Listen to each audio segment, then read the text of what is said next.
Queridas amigas, queridos amigos, companheiras, companheiros, irmãs, irmãos de todo este Brasil, da América Latina e de alguns países da Europa. Estamos chegando ao terceiro domingo do tempo do discipulado e da missão. Domingo da Boa Nova. Olá, gente querida, mais uma vez, juntas, para a gente refletir sobre a Boa Nova, segundo a ótica da classe trabalhadora. É um momento do movimento de trabalhadores cristãos. Na TV MTC, TV do Movimento de Trabalhadores Cristãos. A gente convida vocês a curtir, compartilhar, divulgar para mais gente, para que nesse ano de 2025 a gente tenha mais pessoas, mais trabalhadores e trabalhadoras com a gente, refletindo sobre essa boa nova. Começando esse tempo, o tempo comum, o tempo do discipulado e da missão, nessa terceira semana do tempo comum.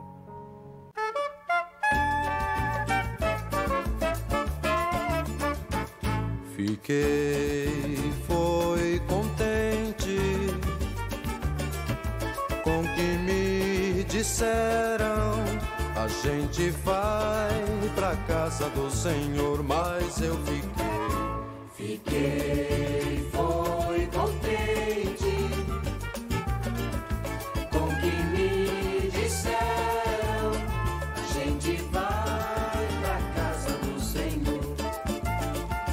Já estamos diante da entrada desta bela e bem feita cidade, para onde avançam as esquadras de um povo em liberdade, segundo a lei do amor, para celebrar o nome do Senhor. Foi contente com o que me disseram. A gente vai pra casa do Senhor, mas eu foi contente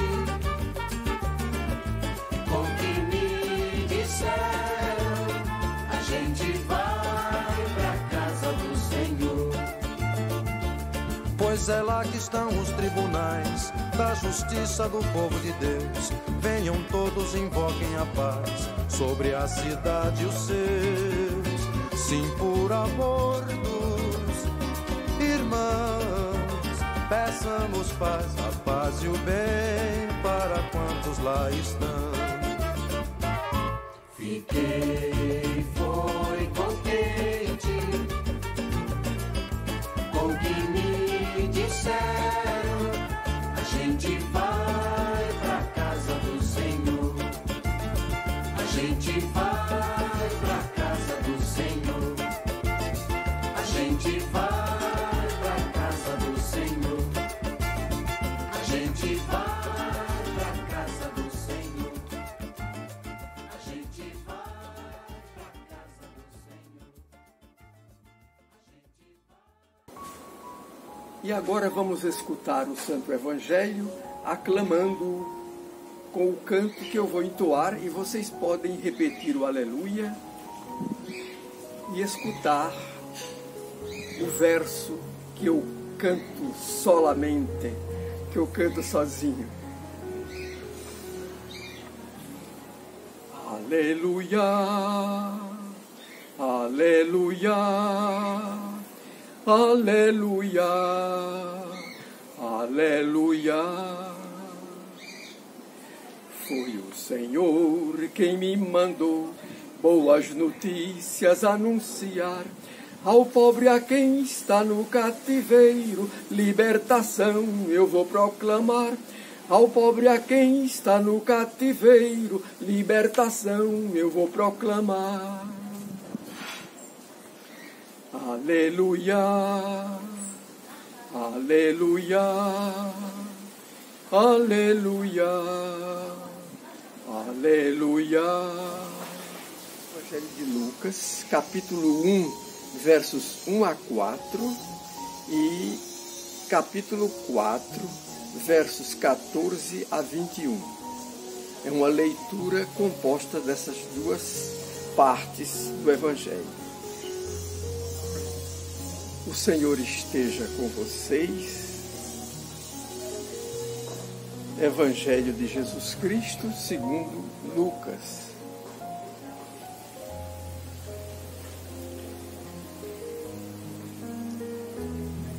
Muitos tentaram escrever a história dos acontecimentos que se cumpriram entre nós, tal como nos transmitiram aqueles que desde o princípio foram testemunhas oculares e ministros da palavra. Assim também eu decidi escrever para você, ilustre Teófilo, uma narração bem ordenada, depois de ter investigado cuidadosamente todas as coisas desde o princípio. Isso para que você fique certo de que os ensinamentos que recebeu são sólidos. Jesus voltou para a Galileia com a força do Espírito, e sua fama se espalhou por toda a região. Ele ensinava nas sinagogas deles e era elogiado por todos. Jesus foi para Nazaré, onde tinha se criado. No sábado entrou na sinagoga, como era seu costume, e se levantou para fazer a leitura. Foi-lhe dado o livro do profeta Isaías. Abrindo o rolo, ele encontrou o lugar onde está escrito: O Espírito do Senhor está sobre mim, porque ele me ungiu para anunciar a boa notícia aos pobres. Enviou-me para anunciar a libertação aos presos e a recuperação da vista aos cegos, para dar liberdade aos oprimidos e para anunciar o ano da graça do Senhor. Depois fechou o livro, o entregou ao ajudante e sentou-se. E todos os olhos na sinagoga estavam fixos nele. Jesus então começou a dizer-lhes: Hoje se cumpriu essa passagem da Escritura que vocês acabam de ouvir. Palavra da salvação. Terceira semana do tempo comum, terceira semana do tempo do discipulado e da missão. É o tempo que a gente dá uma pausa de solenidades, de momentos celebrativos com grandes ênfases, e a gente vai cuidar do ordinário da vida. E o que é o ordinário da vida? O que é aquilo que cotidianamente a gente precisa pensar? É no projeto de vida que a gente tem. E o projeto de vida de libertação que a gente fala, projeto de vida que a gente pensa para a classe trabalhadora, ligado a um grande projeto, um projeto bonito chamado Reino de Deus. Reino de justiça, reino de solidariedade, reino de paz, reino de condições de vida para todos e todas, reino onde a juventude negra não é morta, onde as mulheres não sofrem violência, onde as nossas crianças são garantidas, preservadas, onde nossos idosos se sentam na cadeira da sabedoria. Enfim, é dentro disso, é dentro desse projeto que a gente também une, vincula, a gente adere a esse projeto, a esse reino. E aí, por isso, para a gente seguir nesse projeto, a gente tem que ir no leito do rio que esse projeto segue, que é o próprio Jesus. É ele é a figura central dos evangelhos, e ele é a figura que ajuda a gente a entender o reino de Deus. Ele é a manifestação de Deus para a gente. Por isso é que nesses 3 domingos, primeiro, segundo e terceiro domingo do tempo comum, a gente vai fazendo uma trajetória, onde no primeiro a gente viu o batismo de Jesus. O pai fica feliz porque o filho assume aquele projeto vai aonde o povo está, vai ao encontro de João, aquele que anunciou os seus caminhos, as suas estradas, as suas veredas. E a partir daquele momento onde Jesus passa pelo batismo, passa pela simbologia da missão, o Pai não se aguenta de tanta felicidade e de lá de cima grita: esse é o meu filho amado. Eu depositei todo o meu amor nele. Eu amo ele. Eu o amo. Eu amo aquilo que ele está fazendo. É isso que o Espírito grita do céu. Esse é o meu filho amado. Quem segue o projeto também há de ouvir isso. E essa é a trajetória. E é um projeto que une o povo, que traz o povo para uma mensagem bonita de conversão, verter o olhar, mudar de olhar para a sua realidade. Por isso é preciso mergulhar na realidade do povo. Batismo significa mergulho. Por isso Jesus mergulha simbolicamente para dizer: só vai entrar no meu projeto quem mergulhar na realidade do nosso povo. A gente segue, e Jesus, no domingo passado, a gente lê o seu primeiro sinal, que é para dizer que o reino de Deus é uma festa de casamento. É alegria.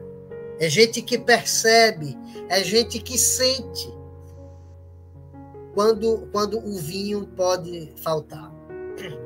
Maria percebe que o vinho faltou, convoca o seu filho, convoca trabalhadores e trabalhadoras para seguir o que ele está dizendo, e aí o sinal, a festa acontece. O vinho melhor vem no final. O reino de Deus é uma festa de casamento. Tem mestres-salas, tem líderes políticos e religiosos que nem percebem quando o vinho falta. Maria percebe. Maria, que é mulher do povo, que é mulher daquela favela, percebe. E Jesus atende a esse chamado. E o chamado para quem é trabalhador, naquele momento, é simples. Façam o que ele disser. Ingressem nesse projeto com ele, que aí não tem água que não se transforme em vinho. A gente segue esse caminho. A primeira parte do texto, Lucas abre o texto, apresenta um certo Teófilo, que somos nós. Teófilo é o amigo de Deus, somos nós. Ele apresenta a gente esse texto. Ele tem uma perícia, ele tem um cuidado para dizer que esse texto é histórico, né? Ele tem muito cuidado com isso. Depois disso, ele vai falar do nascimento de Jesus, e quando ele fala, ele narra quem é que é governador naquela época, para registrar historicamente que ele não está mentindo, ele está datando aquilo. Então, ele abre isso. E aí, depois, ele vai para um momento muito, muito bonito. Porque começa com a primeira frase. Jesus voltou no impulso do Espírito. Quem é que faz Jesus voltar depois do tempo de deserto, depois do tempo de recolhimento, depois do tempo orante? Quem é que faz Jesus voltar para a sua comunidade, para uma região pobre da Galileia chamada Nazaré? É o Espírito Santo. Quantos aí afora dizem que o Espírito Santo está enviando a gente para lugares tão complicados, para lugares de riqueza, para lugares que pisam no povo pobre? Quantos aí afora dizem que o Espírito Santo está revelando que vai nos dar dinheiro, carros, que vai fazer a gente seguir a certos coaches, a certas lideranças ou gurus? Enquanto no Evangelho, o Espírito Santo impulsiona Jesus a voltar para a comunidade pobre, para a sua origem, para uma favela chamada Nazaré. O Espírito Santo leva a gente para onde o reino de Deus e o Evangelho devem ser fomentados, cultivados. O Espírito Santo não leva a gente para onde a relação de poder oprime os outros, para onde só se pensa em dinheiro. O Espírito Santo levou Jesus para a comunidade pobre, para lá ele poder dizer o que é que ele está fazendo e qual o seu programa de vida. Se todos nós temos projetos, é claro que Jesus também tinha o dele. E aí a gente poderia passar 50 horas aqui falando apenas dessa frase. Jesus voltou no impulso do Espírito Santo para a Galileia. E aí vem aquela parte que o Padre Zezinho canta, né? E a sua fama se espalhou e todos vinham ver o fenômeno do jovem pregador que tinha tanto amor. É o que o Padre Zezinho canta, aquela música linda chamada Um Certo Galileu. Parte desse texto bíblico. Desse texto bíblico que ele busca a inspiração. E aí Jesus vai para Nazaré segundo o costume da sua comunidade. Ele vai para um sábado para a sinagoga. Tantas lideranças religiosas aí afora que não respeitam a tradição e o costume do seu povo. Eu vi esses dias líderes católicos expulsando congadas, uma tradição negra de fazer uma louvação nas ruas e entra na igreja no dia de Reis. E os padres e as lideranças religiosas expulsando. Não, aqui não é lugar, o Santíssimo está exposto e não é lugar. Como se a tradição do povo não fosse uma louvação a Deus também. E muita gente apoiando. Jesus faz o caminho inverso. Jesus entra no costume do seu povo. Jesus não enjaula o seu povo nas normas litúrgicas criadas em um tempo que nem é o dos primeiros cristãos. E aí Jesus faz isso, ele entra na realidade do seu povo, pega o texto, que ele dá um cuidado, ele tem um cuidado, ele olha o texto, ele abre, e aí ele vai justamente no livro do profeta Isaías. Dizer, agora tem um detalhe que os nossos irmãos teólogos sempre nos lembram. Jesus proclama o seu projeto, deixando claro, segundo o texto do profeta Isaías: o Espírito do Senhor está sobre mim. O Espírito de Deus, o seu amor, a sua força criadora está sobre mim, porque me ungiu para anunciar a boa nova aos pobres, enviou para proclamar aos presos a libertação, aos cegos a recuperação da vista, a liberdade, a libertação aos oprimidos, e proclamar o ano da graça do Senhor, que aqui nessa tradução que eu gosto muito, tem proclamar o ano aceitável da parte do Senhor. Só que no livro do profeta Isaías, nessa parte tem para anunciar o ano da ira do Senhor. O ano da ira. E Jesus, que vem para renovar a aliança que Deus tem com a gente, na hora não diz a ira, diz o ano da graça. Ele substitui a ira pela graça. Porque o ano da graça, no seu povo, o ano favorável, era o ano de perdão, era o ano da misericórdia, era o ano que os governantes perdoavam dívidas.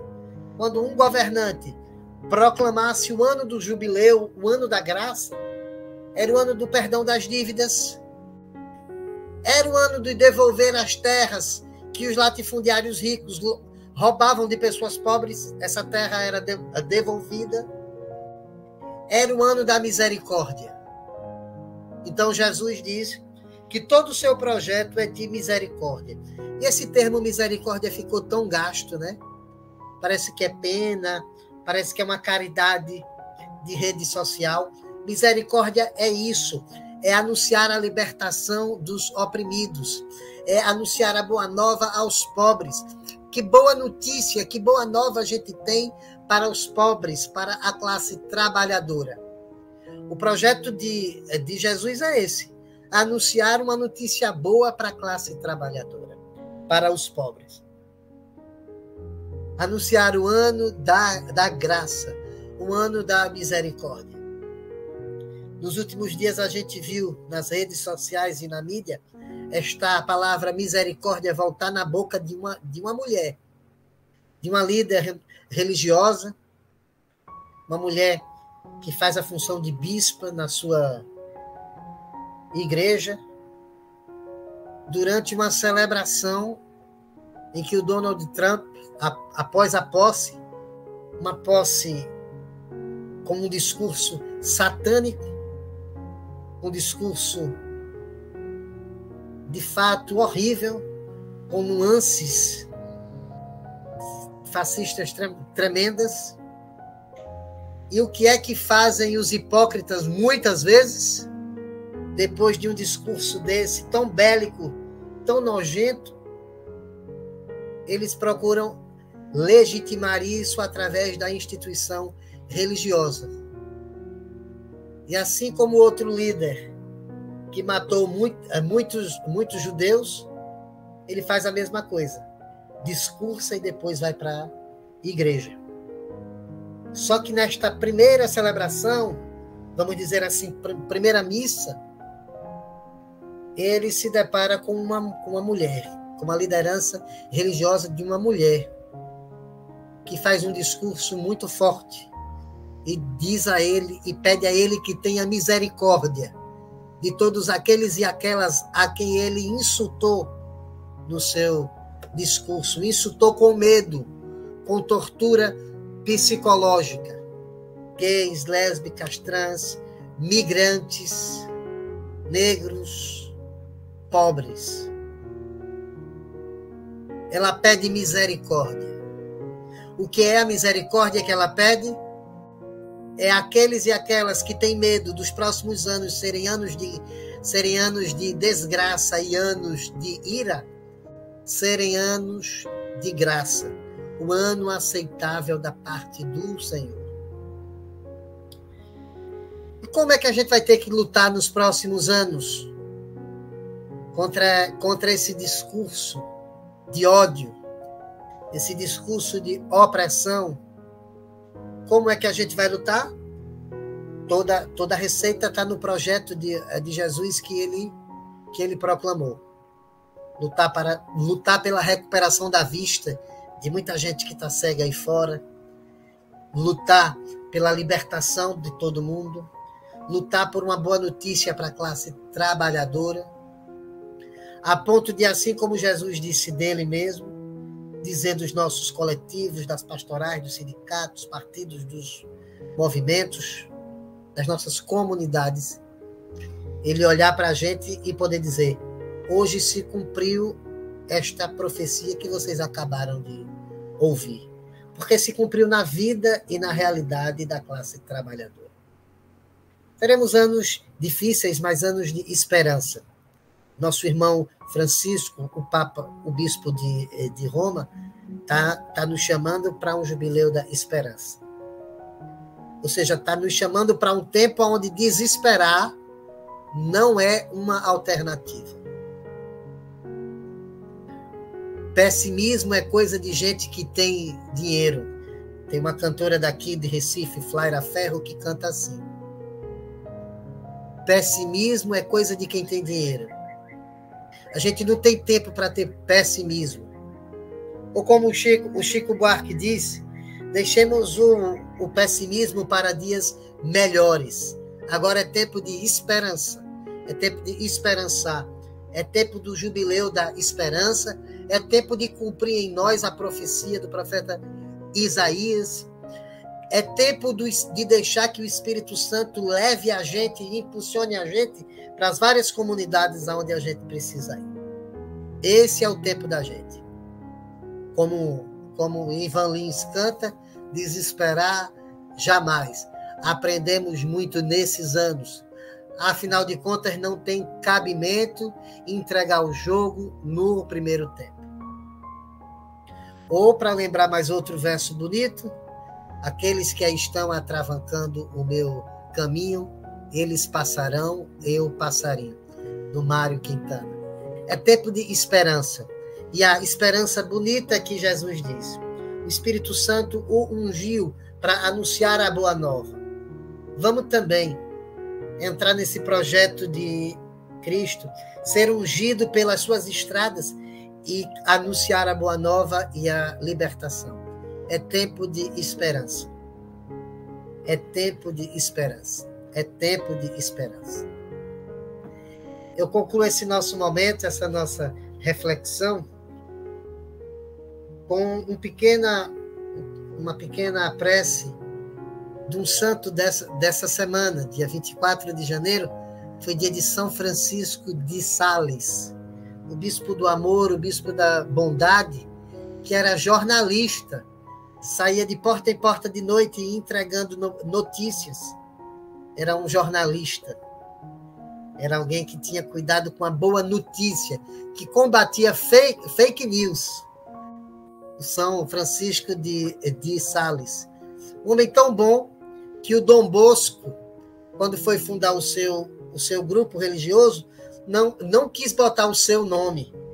Quis que esse nome do São Francisco de Sales fosse uma referência. Por isso é que o nome do seu grupo é Salesianos, por causa de São Francisco de Sales. Então vamos ver uma prece desse irmão bom, Francisco de Sales. A prece se chama Obrigado. Excesso de amor, oceano de bondade, fonte inesgotável, eu te adoro dentro de mim. Ó meu divino Salvador, quanto te sou agradecido por teres vindo numa criatura tão pobre. É muito pouco o meu coração para te amar. É muito pequena a minha língua para anunciar a todos a tua bondade, ó Jesus. Obrigado. Esperança para todos nós, para todos e todas nós, uma boa semana. Saúde, gente.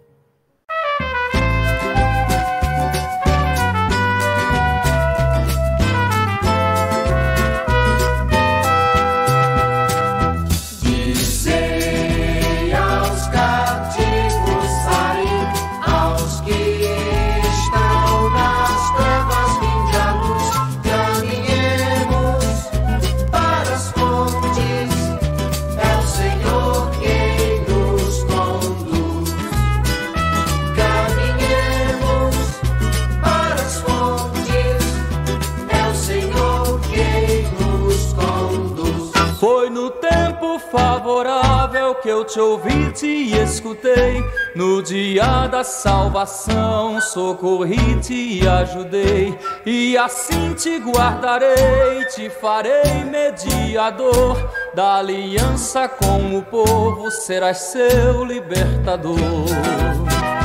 Dizei aos cativos sair, aos que estão nas trevas vinde a luz, caminhemos para as fontes, é o Senhor quem nos conduz.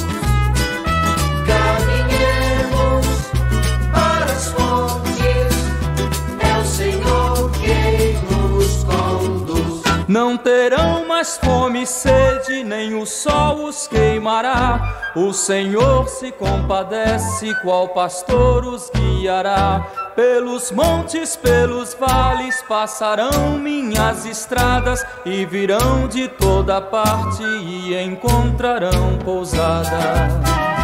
Dizei aos cativos sair, aos que estão nas trevas vinde a luz, caminhemos para as fontes, é o Senhor quem nos conduz. Caminhemos para as fontes, é o Senhor quem nos conduz. Céus e terra, alegrai-vos, animai-vos e cantai. O Senhor nos consolou, dos aflitos se lembrou. Poderia uma mulher de seu filho se esquecer. Ainda que isso acontecesse, nunca iria te perder. Dizei aos cativos sair, aos que estão nas trevas, vinde à luz. Caminhemos para as fontes, é o Senhor quem nos conduz. Caminhemos para as fontes, é o Senhor quem nos conduz. Caminhemos para as fontes, é o Senhor quem nos conduz. Caminhemos para as fontes, é o Senhor quem nos conduz. Gostou do que acabou de ouvir, do que acabou de ver? Se você gostou, divulgue. E além de divulgar, inscreva-se no canal TV MTC. Simples assim. Aperte no botão inscreva-se. E assim você está fortalecendo um instrumento de formação e de informação da classe trabalhadora, das trabalhadoras cristãs, dos trabalhadores cristãos. Contamos com essa sua colaboração.